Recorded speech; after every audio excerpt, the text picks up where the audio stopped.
जीव विज्ञान 10वां का ये एक महत्वपूर्ण अध्याय है नियंत्रण और समन्वय, कंट्रोल एंड कोऑर्डिनेशन।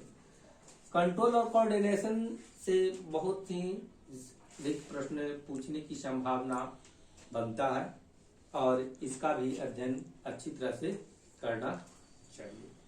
ये बायोलॉजी 10वां का 5वां अध्याय है, नियंत्रण और समन्वय।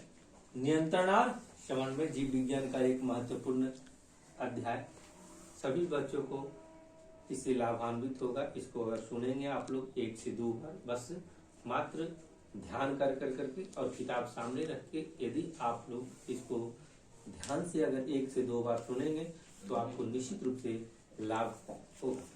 तो आप लोग नियंत्रण और समन्वय में पहुंचते हैं तो आप देखिए एक बहुत सारे जीव जंतुओं में सबसे पहले हाइड्रा के नाम हम लोग लेते हैं नियंत्रण और समन्वय में।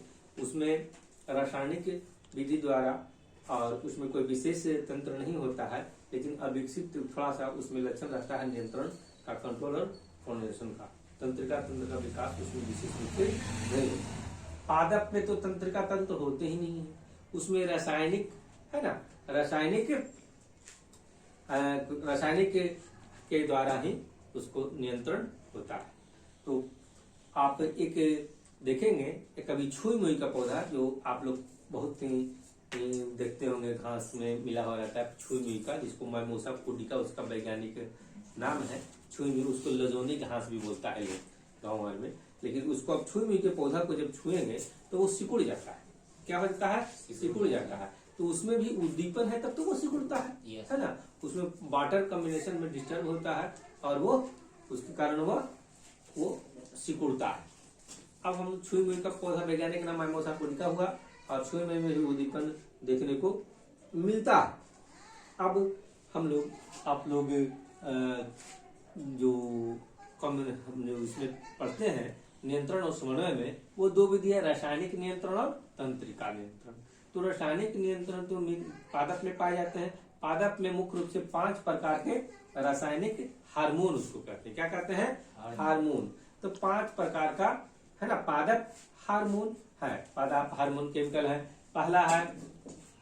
और उसके पहले एक और बात बताना है ये कि मान लीजिए कि बहुत सारा प्रकाश भी इफेक्ट करता है, जल भी इफेक्ट करता है। तो जल जो प्रकाश करेगा है ना, प्रकाश की ओर, मान लीजिए उसका पौधे का जो ऊपरी सतह है, पत्ती वगैरह उसका फूनगी, वो जब भी किधर मोड़ दीजिएगा गमला को, फिर भी वो ऊपर की ही ओर जाएगा। या खिड़की में जहां से धूप आ रहा है वो उधर की ओर उसकी लपट जाएगा। तो आप प्रकाशानुवर्त है ना, जो पौधे का वह अंग जो प्रकाश की ओर आकर्षित होगा क्या कहेगा? प्रकाशानुवर्त कहलाएगा। अब जड़ ऊपर में रहेगा, कहीं भी वो जल की ओर जाएगा तो जलानुवर्त क्या कहलाएगा? जलानुवर्त कहलाएगा। गुरुत्वानुवर्त गुरुत्व की ओर भी जाता है बहुत सारा, क्या होता है? उसको गुरुत्वानुवर्त भी कहते हैं।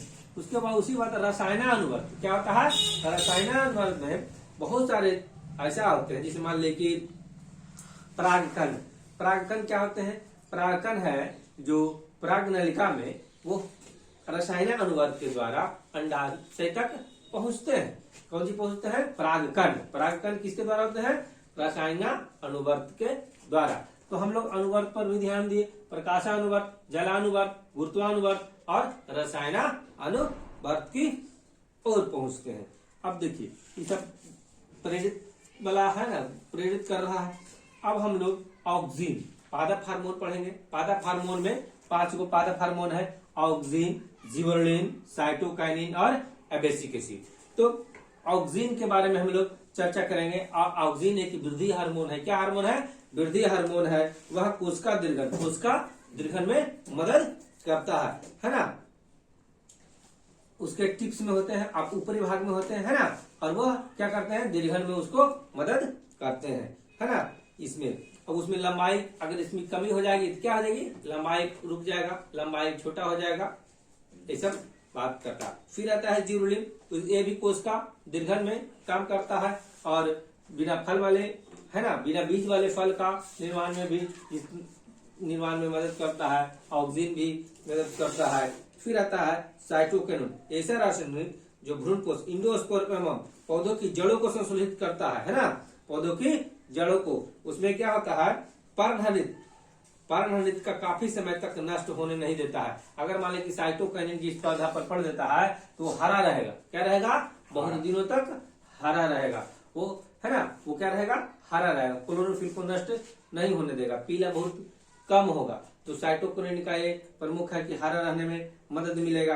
फिर आता है एब्सिक एसिड। एब्सिक एसिड है जो पत्ती को बिलगाव करता है, क्या करता है, पत्ती को बिलगाव करता है, है ना, पत्तियों को मुरझाने एवं बिलगन में उसको मदद करता है, बीजों को अंकुरन से रोकता है, बीजों को अंकुरन करने से रोकता है ना, और उसको छिड़कने से पत्ती जल्दी झड़ जाते हैं। तो अवरोधक वाला काम कर रहा है ना, विरोधक वाला काम कर रहा है कौन, एब्सिक एसिड। एक बार कहावत है कि कभी युद्ध हुआ था कहीं और जंगल में पूरे आतंकवादी लोग घुस गया, तो क्या किया ना, सैनिक लोग वहां का उसमें एब्सिक एसिड का पूरे जंगल में छिड़काव कर दिया। एब्सिक एसिड के छिड़काव करने से कुछ ही एक दिन के बाद ही उसका पत्ता है जो कि झड़ गया। अब झड़ गया क्या हो गया, सब उसके जो आतंकवादी लोग छुपे हुए थे वो पकड़ा गया।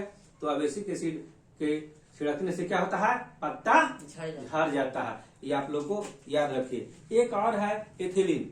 एथिलीन फल पकाने वाला हार्मोन है। एथिलीन कौन हार्मोन है, फल पकाने वाला। देखिए देहाती रूप में, मैंने यहाँ जो फल पकाने में कभी कभी देखते हैं कार्बाइड का उपयोग करता है। तो कार्बाइड है जो एस्टिलीन देता है, एस्टिलीन से फिर एथिलीन का बनता है। लेकिन वह क्या होता है, कैंसरस है, क्या है, कैंसरस है, इसलिए उसका प्रतिरोध करता है। अब एथिलीन का ही उपयोग लोग करते हैं, केमिकल रूप में लिया एथिलीन बन करके आता है और उसी को छिड़काव करने से फल पक जाता है। केला लाइए उसको छिड़क दीजिए, केला पक जाएगा, आम पक जाएगा, जो भी कच्चा लाइए वो पक जाता है। ऐसे वह प्राकृतिक रूप में भी वह पेड़ के पत्ते में, उसके कलिकाओं में होता है। तो आप लोग पादप हार्मोन पढ़े। पादप हार्मोन कौन कौन पढ़े, ऑक्सिन, जिबरेलिन, साइटोकाइनिन, एब्सिक और एथिलीन। फल पकाने वाला कौन हुआ, एथिलीन हुआ। फल पकाने वाला कौन हुआ, एथिलीन हुआ। फल पकाने वाला कौन हुआ, एथिलीन हुआ। स्टार्ट हो गया। अब आप देखेंगे कि अब है जो कि ये तो हुआ रासायनिक के वाला, है ना। अब जब मनुष्य में आएंगे तो मनुष्य में दोनों तरह का होता है ना, तंत्रिका तंत्र के द्वारा और रासायनिक क्रिया के द्वारा भी कंट्रोल और कोऑर्डिनेशन होते हैं। तो कंट्रोल और कोऑर्डिनेशन में हम लोग तंत्रिका तंत्र के द्वारा कहेंगे, तंत्रिका तंत्र के द्वारा करेंगे। तो तंत्रिका तंत्र में हमारा एक न्यूरॉन है जो सबसे बड़ी कोशिकाओं के रूप में रहता है। सबसे बड़ी कोशिका, उसका काम है मैसेज को लाना और मैसेज को फिर से उसका रिफ्लेक्स मैंने पहुंचाना, मैसेज का ट्रांसफर करना। किसका काम है, न्यूरॉन का काम है। और न्यूरॉन का कॉम्बिनेशन है ना, से पूरे दिमाग मस्तिष्क का निर्माण होता है। अब मस्तिष्क है कि जो अस्कल में रहता है, क्या रहता है, अस्कल में, खोपड़ी में रहता है। और खोपड़ी के अंदर में मेनिंजी है ना, उधर सेरुलर स्पाइनल फ्लूइड रहता है। उसके बाद में ब्रेन रहता है ना। ब्रेन का बनावट समझे, ब्रेन में सबसे ऊपर में खोपड़ी हुआ, खोपड़ी के जस्ट नीचे में एक है ना सेरिब्रो मेनिंजी, और मेनिंजी के नीचे में cerebro spinal fluid, cerebro spinal fluid हुआ। पहले खोपड़ी, अस्कल, अस्कल के नीचे में मेनिंजी, और मेनिंजी के नीचे में सेरिब्रो स्पाइनल फ्लूइड हुआ। तो वही फ्लूइड है ना जो क्या करता है, मस्तिष्क को दिमाग से मन की उसको अस्कल से आघात पहुंचने में वो रोकता है, मेनिंजी और सेरिब्रो स्पाइनल फ्लूइड।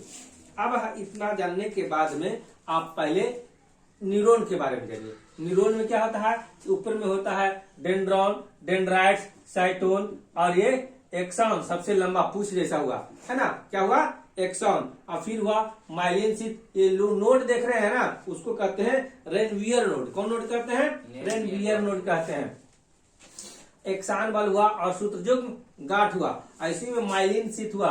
और न्यूरिलेमा सबसे ऊपरी वाला क्या कहते हैं, न्यूरिलेमा। ये सबसे ऊपर में हुआ एक लेयर रहता है, उसको कहते हैं का न्यूरिलेमा कहते हैं। तो स्वान सेल क्या होता है, दो स्वान सेल के बीच में एक बनाता है क्या चीज, रेनवियर नोड, है ना। ये सब इसी में आता है ना, स्वान सेल, न्यूरिलेमा। उसके बाद मेडुलरी या माइलिन शीथ क्या होता है, मेडुलरी या माइलिन शीथ। इसमें मेडुलरी या माइलिन शीथ होता है। मेडुलरी, मेडुलरी लरी, है ना, या माइलिन शीथ इसको बोलते हैं। ये रेनवियर नोड हुआ, क्या हुआ, रेनवियर नोड हुआ, रेनवियर नोड हुआ, रेनवियर नोड हुआ। स्वान सेल, ये सेल जो हुआ उसका कौन सेल कहलाता है, Schwann cell, Schwann cell, Schwann cell इसको बोलते हैं, स्वान कोशिका, Schwann cell, Schwann cell, Ranvier node में, है ना, मेडुलरी शीथ, एक्सान और एक्सान बल्ब और सूत्रजंगों गांठ। ऊपर में आइए तो डेंड्रॉन, डेंड्राइट, आई केंद्र हुआ साइटोन हुआ, है ना, साइटोन, इतना चीज रहता है किसमें, न्यूरॉन में, किसमें, न्यूरॉन में। एक आता है कोलिसाइटोकाइनिन, है ना, केमिकल है, कौन क्या केमिकल है, कोलिसाइटोकाइनिन केमिकल है। अब देखिए इतना जो बातें जानने के बाद में, है ना, एसिटाइल कोलिन, कौन choline, acetylcholine, acetylcholine जब दो न्यूरॉन मतलब कि जब दो न्यूरॉन के न्यूरॉन, दो न्यूरॉन जब आपस में मिलते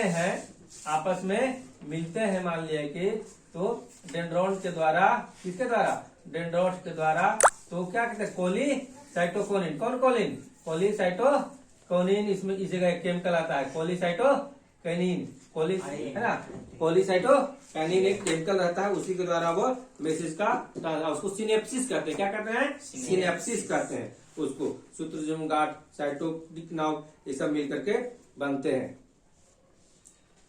न्यूरिलेमा उसका बाहरी आवरण होता है, न्यूरॉन का बाहरी आवरण क्या हुआ, न्यूरिलेमा, वही ना, दारू पीने वाला आदमी को देखते हो ना, ज्यादा दिन तक दारू पीने से क्या होता है ना, उसका हाथ कांपने लगता है, क्या लगता है, कांपने लगता है, वहां पर ग्लाइकोजेन जम जाता है उसका न्यूरॉन के चारों पट्टी, है ना, और वह मैसेज का ट्रांसफर में दिक्कत करता है। जैसे ये घोट पिला दीजिएगा फिर से वह फिट हो जाएगा, क्या हो जाएगा, वो फिट हो जाएगा। फिर हम लोग आते हैं मस्तिष्क बनावट में। मस्तिष्क का बनावट होता है जो 3 भाग में होता है, अग्र मस्तिष्क, मध्य मस्तिष्क और पश्च मस्तिष्क, अग्र मस्तिष्क, मध्य मस्तिष्क और पश्च मस्तिष्क। फिर अग्र मस्तिष्क को 2 भाग में बांट देते हैं, है ना, प्रमस्तिष्क और डाइसेफ्लोन। तो अग्र मस्तिष्क में ही, है ना, हम लोग जितना भी स्मरण क्षमता रहते हैं वो अग्र मस्तिष्क के द्वारा ही होता है। किसमें होता है, अग्र मस्तिष्क में ही होता है। सेरिब्रम, क्या कहते हैं उसको, सेरिब्रम कहते हैं उसको, है ना, सेरिब्रम में होता है ये सब चीज, अगला मस्तिष्क में। और यहीं पर सोचने समझने का, देखिए जिसका जितना दिमाग, जैसे गड्ढा वाला जो भाग है ना, गायरस और सल्कस, तो जितने गड्ढा और फेरा बनाएगा उसको गायरस सल्कस कहते हैं। जितना ज्यादा रहेगा उसका दिमाग उतना ही तेज होता है, उसका दिमाग उतना ही तेज होता है। फिर आता है सोचने समझने, स्मरण क्षमता, ये सब अनुभव करने का जो बात होता है, चतुराई, ये सब आगे में ही होता है।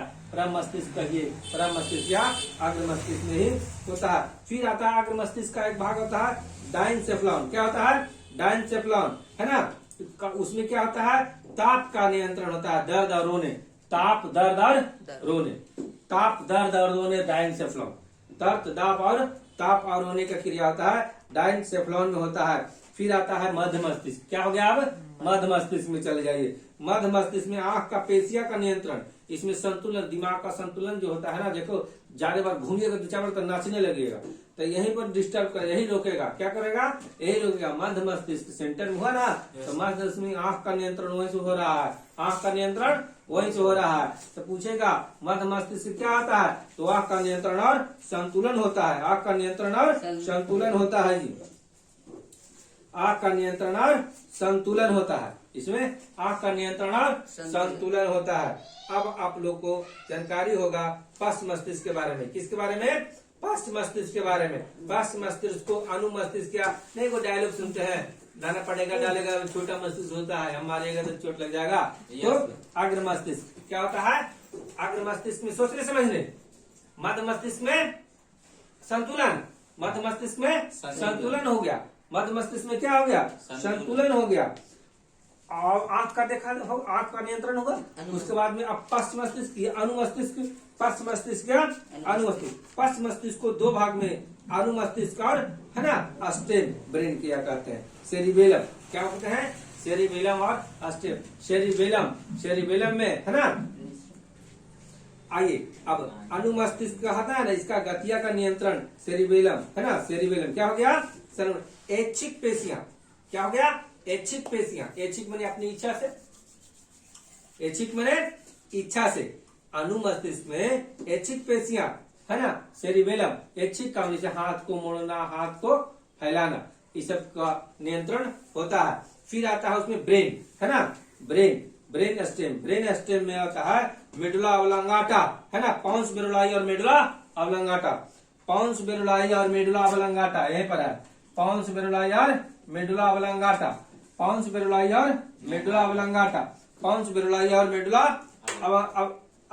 मेडुला ऑब्लांगाटा, है ना, पॉन्स मेडुलाई और मेडुला ऑब्लांगाटा आता है। उसमें श्वसन का नियंत्रण, पॉन्स मेडुलाई में क्या आता है, श्वसन का नियंत्रण होता है ना, पॉन्स मेडुलाई में, है ना, मेडुला के अग्रभाग में स्थित है होता है पॉन्स मेडुलाई, ऐसे श्वसन का नियंत्रण होता है। अब मेडुला ऑब्लांगाटा न्यूरल केनाल होता है, क्या होता है, न्यूरल केनाल, रीढ़ के द्वारा नीचे की ओर फैलता है, रीढ़ के द्वारा नीचे। इसमें अनैच्छिक क्रिया, जितने भी अनैच्छिक क्रिया होता है, जैसे कि हृदय का धड़कना, है ना, हृदय का धड़कना, फिर आता है बहुत सारे जो छींकना, ये सब अनैच्छिक क्रिया होता है, जो है ना, अनैच्छिक क्रिया जो होती है, सुन रहे हो, अनैच्छिक क्रिया जो होती है वो सारा नियंत्रण होता है किससे, मेडुला। आप देखेंगे कि मेडुला ऑब्लांगाटा जो हुआ उसमें अनैच्छिक क्रिया हुआ, जैसे वोमिटिंग आने के हिचकी लग गया, है ना, अगर आग झपका गया तो इस पर नियंत्रण आपका नहीं है। तो जो अनैच्छिक क्रिया जो होता है उसमें क्या होता है, उसमें सब पश्च मस्तिष्क के कार्य क्रिया है। क्या किसकी क्रिया है, पश्च मस्तिष्क की क्रिया है। अब देखिए मस्तिष्क का जो कार्य है उसको क्या करना है ना, मस्तिष्क का कार्य है आवेग को ग्रहण करना। मस्तिष्क का कार्य क्या गया है, आवेग को, पहले को चूटी काटा तो मैसेज को पहले वो ग्रहण करेगा, तो आवेग को ग्रहण करना। अब ग्रहण किए गए मैसेज को अनुक्रिया करेगा और उसका कोरिलेशन करेगा और उसका रिफ्लेक्ट करेगा। क्या करेगा, उसको सूचनाओं का भंडार करेगा, इतना करेगा, ठीक है। वो कौन करेगा, 4 प्रकार के काम करता है। क्या करेगा, पहले तो मेमोरी है, भंडारण भी है, उसका अनुक्रिया है और ग्रहण भी है। तो आवेग का ग्रहण, आवेग का अनुक्रिया, आवेग का सहसंबंध और आवेग का उसका संचयन, भंडारण, है ना, ये 4 प्रकार का क्रिया। अब देखिए प्रतिवर्ती चाप, प्रतिवर्ती चाप, प्रतिवर्ती चाप में मेरे मस्तिष्क है जो कि किस तरह काम करता है, हमारा दिमाग में तंत्रिका तंत्र किस तरह काम करता है। अब देखिए ग्राही, त्वचा से हमारा क्या आता है, ग्राही होगा, रिसेप्टर, तो ग्राही से त्वचा त्वचा पेशियां, है ना, अंगों के मौजूद अंग है जो विभिन्न प्रकार के उद्दीपन को ग्रहण करता है ना जी। कोई आग लगता है तो त्वचा ना ग्रहण करेगा, तो उद्दीपन ग्रहण करता है। अब ग्रहण कर करके सेंसरी मार्ग के द्वारा वो ब्रेन में पहुंचाता है, सेंसरी मार्ग के द्वारा ब्रेन में पहुंचाता है। अब ब्रेन में पहुंचा दिया, अब ब्रेन में पहुंचा दिया उसको नर्व, है ना, तो अब क्या चला, तंत्रिका केंद्र पहुंच गया, नर्वस सिस्टम में पहुंच गया।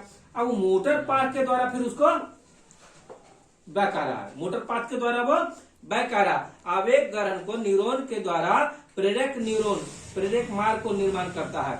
और फिर अभी गिराएगा इफेक्टर, अब इफेक्टर के द्वारा क्या, मसल्स क्या होगा, वो फिर सिकुड़ेगा या फैलाएगा, ठीक सिकुड़ेगा या, तो मसल्स जो हुआ हमारा वो अभी बाह्य माने कि अंग हुआ, अभी बाह्य अंग हुआ। तो इस तरह क्या हुआ, जैसे मान ले कि यहाँ त्वचा हो गया, अब त्वचा से न्यूरॉन गया दिमाग में, यहाँ बना दिया, अब दिमाग से बना करके फिर क्या हो गया, वो रिफ्लेक्शन हो गया। तो इस तरह जो चारों पट्टी जा रहा है एक्शन, माने कि आया और गया, है ना, तो ये एक चाप बनाया, क्या बनाया, एक चाप का निर्माण कर रहा है ना।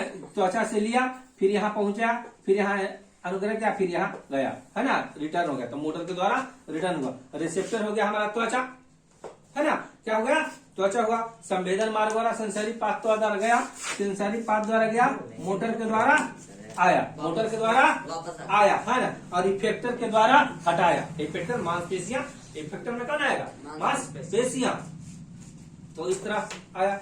अब हमारे ग्रंथ में बहुत सारा रासायनिक, क्या होगा, रासायनिक नियंत्रण होता है, उसको कहते हैं, है ना, कौन सी, इंडोक्राइन, हार्मोन के द्वारा। तो हार्मोन ग्लैंड भी हमारे शरीर में बहुत सारे हैं। पहले पीयूष ग्रंथ, है ना, उसको पिट्यूटरी ग्लैंड कहते हैं, पिट्यूटरी ग्लैंड, अब पिट्यूटरी ग्लैंड होता है। फिर हो गया यहाँ पर होता है कौन सी, थायराइड ग्लैंड, फिर पैराथायराइड ग्लैंड, है ना, क्या ग्लैंड, पाराथायराइड ग्लैंड, पाराथायराइड के बाद में थाइमस ग्लैंड, थाइमस ग्लैंड के बाद में एड्रिनल ग्लैंड, एड्रिनल ग्लैंड के बाद में जनन, है ना, जनन में 2 गो हो गया वो, है ना, फिर ओवरी और टेस्टिस, पुरुष में अलग और स्त्री में अलग अलग होते हैं। तब पहले शुरू हम लोग पढ़ेंगे पिट्यूटरी ग्लैंड, है ना, पिट्यूटरी ग्लैंड से कौन कौन हार्मोन निकलते हैं, उसको मास्टर ग्लैंड कहते हैं। क्यों कहते हैं मास्टर ग्लैंड? क्योंकि उस पर सभी का नियंत्रण होता है। किसका नियंत्रण होता है? सभी ग्लैंड पर नियंत्रण होता है, इसलिए उसको कहते हैं पिट्यूटरी ग्लैंड। पिट्यूटरी ग्लैंड होता कहाँ भाई? स्फेनोइड हड्डी में होता है, हड्डी की एक गड्ढे में है स्थित होता है, मस्तिष्क में अधर ताल के में होता है उसमें, है ना। तो उसमें वृद्धि हार्मोन, ग्रोथ हार्मोन निकलता है। ग्रोथ हार्मोन अगर ज्यादा निकल गया तो 9 फीट के आदमी हो जाएगा, उसको जिगांटिस भी कहते हैं, लंबा लंबा खली की तरह, है ना। और जब ड्रॉप कम निकलेगा ग्रोथ हार्मोन तब बौना हो जाएगा। क्या हो जाएगा? बौना हो जाएगा, है ना। तो बौनापन होता है उसकी कमी से, है ना। फिर है जो कि बहुत सारा अग्रपिंड और हार्मोन को, शुक्राणु को, सबको नियंत्रित करता। फिर thyroid gland, thyroxine, thyroid gland में थायरोक्सिन, नून खाते हैं ना, आयोडीन वाला, आयोडीन T4, तो थायराइड ग्लैंड निकलता है। थायराइड ग्लैंड है ना, उससे होता है, उसमें ताप का नियंत्रण होता है। किसे नियंत्रण होता है? ताप का, बॉडी का टेम्परेचर का नियंत्रण होता है। अगर कम नीमक खाइएगा आयोडीन वाला तो घेघा रोग हो जाएगा, गलगंड जिसको कहते हैं, गलगंड भी कहते हैं, आयोडीन की कमी से होता है, घोघा रोग हो जाता है। फिर आए पाराथायराइड, कैल्शियम का नियंत्रण, आपका हड्डी मजबूत कितना है कौन करेगा? तो पाराथायराइड। पाराथायराइड ग्लैंड होता है कोई गले में होता है, जहाँ थायराइड होता है ना उसी में 4 गो मटर के दाना की तरह पाराथायराइड ग्लैंड होता है, वो कैल्शियम का नियंत्रण करता है। फिर एड्रिनल ग्लैंड आता है, कौन ग्लैंड? एड्रीनल ग्लैंड आता है, एड्रीनल ग्लैंड। एड्रीनल ग्लैंड होता है जो किडनी आप लोग पढ़ाए थे, तो कैप ऑफ किडनी, किडनी के ऊपर में जो कैप था, है ना, उसी को एड्रिनल ग्लैंड कहते हैं। उसमें से इमरजेंसी हार्मोन निकलता है, इपिनेफ्रिन उसको कहते हैं। एड्रिनल ग्लैंड से ग्लूकोकार्टिकॉइड, है ना, मिनरल कार्टिकॉइड और लिंग हार्मोन, बहुत सारे हार्मोन का निष्कासन होता है ना। ग्लूकोकार्टिकॉइड है जो कार्बोहाइड्रेट, प्रोटीन और उसके वसा के उपापचय क्रिया को नियंत्रित करता है। फिर आता है मिनरलोकॉर्टिकॉइड, मिनरलोकॉर्टिकॉइड को जल संतुलन को नियंत्रण करता है। फिर आते हैं लिंग हार्मोन, लिंग हार्मोन है जो कि जिसमें बाल, दाढ़ी ये सब है ना, लिंग हार्मोन यौन आचरण पर निर्भर करता है। फिर आता है ना, एड्रिनल मेडुला में स्रावित होने वाले और भी कार्य है, एपिनेफ्रिन, एपिनेफ्रिन को इमरजेंसी हार्मोन बोलते हैं, है ना। एड्रिनिल और एड्रिनलिन भी कहते हैं। ये गुस्सा, डर और तनाव। एक बार एक एग्जाम्पल हम बताते हैं कि एक बुढ़िया थी, वो कोठी के नजदीक में सांप देखी और सांप देखी इतना डर गई कि भर कोठिए के उलट गई। तो उससे एक हार्मोन है ना, यही हार्मोन उत्स्रावित हुआ, एपिनेफ्रिन, और बहुत ताकत आता है। पागल लोग इस सब में एपिनेफ्रिन का स्राव ज्यादा होता है। फिर नॉरएपिनेफ्रिन आता है ना, इसमें है जो कि संकोचनशीलता पेशियों को, है ना, हृदय की पेशिया को संकोचनशीलता का काम करता है। फिर आता है अग्नाशय में डिओडनम आता है ना, अग्नाशय में आता है। अग्नाशय में क्या आता है? अग्नाशय में, अग्नाशय से निकलता है इंसुलिन जो चिनिया रोग को नियंत्रण करता है, चीनी को नियंत्रण करता है। इंसुलिन, इंसुलिन की कमी हो जाएगा तो दिक्कत हो जाएगा। फिर आता है अंडाशय, एंड्रोजोन, है ना, अंडाशय से निकलता है एंड्रोजोन। एंड्रोजोन है जो कि पुरुष में निकलता है, जो दाढ़ी, बाल, है ना, लिंग, ये सब का नियंत्रण करता है। बाल जिसका एंड्रोजन कम निकलेगा, है ना, लिंग हार्मोन कम निकलेगा, पुरुष हार्मोन, तो उसका दाढ़ी नहीं आएगा, फिर बाल नहीं आएगा, बच्चा चलेगा, उसको कंठ नहीं फेंकेगा, है ना, ये सब पहचान है इसमें। तो आपको लिंग हार्मोन से होता है एंड्रोजोन और टेस्टोस्टेरोन। क्या चीज निकलता है? टेस्टोस्टेरोन एंड्रोजोन से निकलता है। और अंडाशय से निकलता है ना, एस्ट्रोजन, लेडीज हार्मोन है एस्ट्रोजन, तो महिला हार्मोन है, उसमें मासिक स्राव पर नियंत्रण रखता है ना। आदित्य, ये सब ध्यान में रखो। अब देखिए, आप लोग को इतना जब है ना नियंत्रण और समन्वय अध्याय का जब अध्ययन कर लिए तो आपका कुछ प्रश्न बनता है, आप लोग बताइए। तो हमारे शरीर के विभिन्न जैविक कार्यों का नियंत्रण होता है किससे? तंत्रिका एवं रसायनों दोनों। हाँ, तंत्रिका, तंत्र और रसायनों दोनों के द्वारा। फिर बताइए, ये बेसिक एसिड किस तरह का है? वृद्धि रोधक। किसके द्वारा? पत्थर झड़ाने वाला, है ना, बेसिक एसिड। फिर बोलिए, बीज रहित पौधे के उत्पादन में सहायक होता है ऑक्सीजन। कौन? ऑक्सीजन और जिरुलिन दोनों। फिर है, इनमें से कौन फल पकाने वाला? एथिलीन। मस्तिष्क में कौन सा भाग? हृदय, स्पंद और श्वसन गति को नियंत्रण करता है?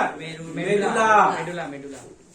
अब आ रहा है, इनमें से कौन वृद्धि और बुद्धि बुद्धि और चतुराई का है? तो अग्र मस्तिष्क में कौन बोला? सेरिब्रम। ब्रह्म याद रखेगा। फिर हार्मोन जो स्रावित करता है उसको क्या बोलते हैं? अंतःस्रावी ग्रंथि, इंडोक्राइन ग्लैंड बोलते हैं। एंड्रोजन क्या है? नर लिंग है। एंड्रोजन नर लिंग हार्मोन है। अब बताइए एस्ट्रोजन क्या है? तो मादा हार्मोन, इसमें अंडाशय से द्वारा निकलता है। अब और बताइए जीवों के जैव कार्यों के सफल संचालन के लिए कौन सा अंग है? जीवों के सफल संचालन के लिए नियंत्रण समन्वय आवश्यक है। रासायनिक नियंत्रण से क्या होता है? हार्मोन से होता है। सभी जीवों के बाहरी और भीतरी वातावरण के बीच में क्या बना रहता है? संतुलन रहता है। ऑक्सीजन मुख से क्या करते हैं? स्तंभ से इसमें लंबाई बढ़ाता है। ठीक है। प्रत्येक न्यूरॉन में एक साइटोन होता है और क्या होता है? एक्सॉन होता है, लंबा है ना, एक विद्वान होता है। मनुष्य के मस्तिष्क में 3 प्रमुख अंग है। कौन कौन? अग्र मस्तिष्क, मध्य मस्तिष्क और पश्च मस्तिष्क। रक्त में ग्लूकोज का नियंत्रण कहाँ से होता है? लंगर का इंसुलिन से। आप लोग इतना देखने के बाद में आपको इसको बार बार जब सुनेंगे, 1-2 बार सुने, शांति बना मन बना करके सिर्फ सुनने का काम करिए। ध्यान करके अगर सुनेंगे, अगर साथ में किताब भी रखेंगे